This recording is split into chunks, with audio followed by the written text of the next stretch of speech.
Il engloutira la mort en victoire. Et le Seigneur, l'Éternel, essuiera les larmes de dessus tout visage. Et il ôtera l'opprobre de son peuple, de dessus toute la terre. Car l'Éternel a parlé. Ésaïe 25:8. Le Seigneur Jésus-Christ nous a donné la victoire complète sur la mort. Et maintenant nous pouvons dire aux morts, où est ta victoire? Ô mort, où est ton aiguillon? Mais ceux qui ne connaissent pas l'espérance du salut au cours de leur vie doivent la vivre dans les pleurs et dans les peines. Ils ne savent pas ce qu'il y aura après leur mort.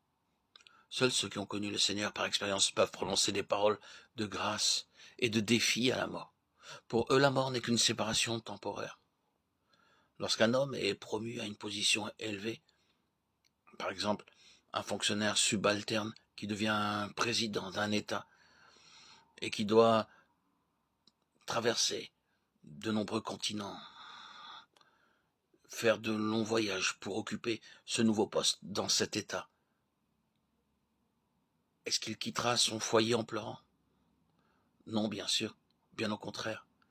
Il s'en réjouira.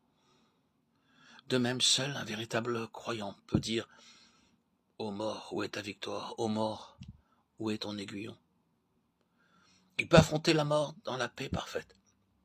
Lorsque nos êtres chers nous sont repris, la pensée de le rencontrer à nouveau dans des corps immortels glorifiés, où il n'y aura plus jamais de séparation, revient sans cesse à notre esprit.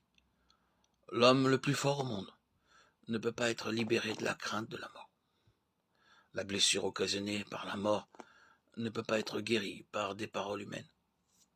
Beaucoup de gens peuvent venir vous consoler et vous présenter leurs condoléances, mais personne ne peut guérir la blessure. Le croyant, lui, sait par expérience qu'il ne s'agit pas d'une séparation temporaire. La personne qui meurt dans le Seigneur peut quitter cette terre dans la paix parfaite, en disant « Je viens à toi ».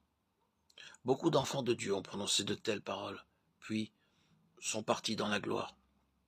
Il y a sur le visage de ceux qui dorment en Jésus une expression paisible, tandis que la peur et la terreur sont imprimées sur le visage des autres personnes.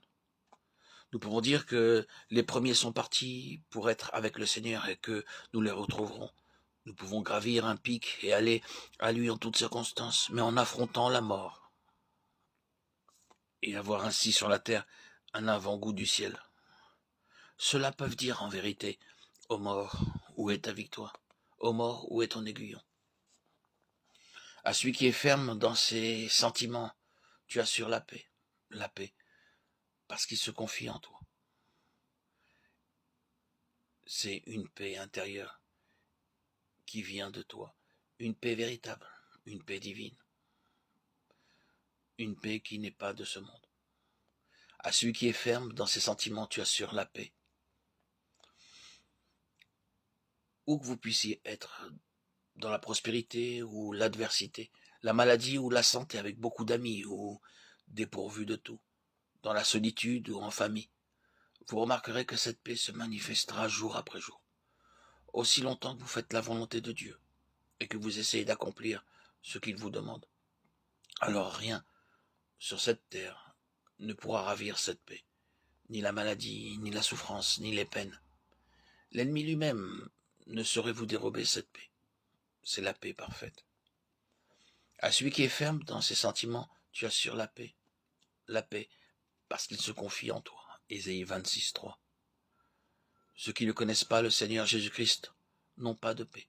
Malgré leur avantage terrestre, ils sont remplis de crainte et de malheur. Cette paix est seulement l'apanage de ceux qui connaissent le Seigneur Jésus-Christ par expérience. Cette paix ressemble à un fleuve. De même que l'eau augmente dans un fleuve, de même la paix augmente tous les jours. Chaque jour, le Seigneur nous rend meilleurs. Chaque jour, sa paix va en grandissant dans nos cœurs lorsque nous marchons sur les pas du Seigneur.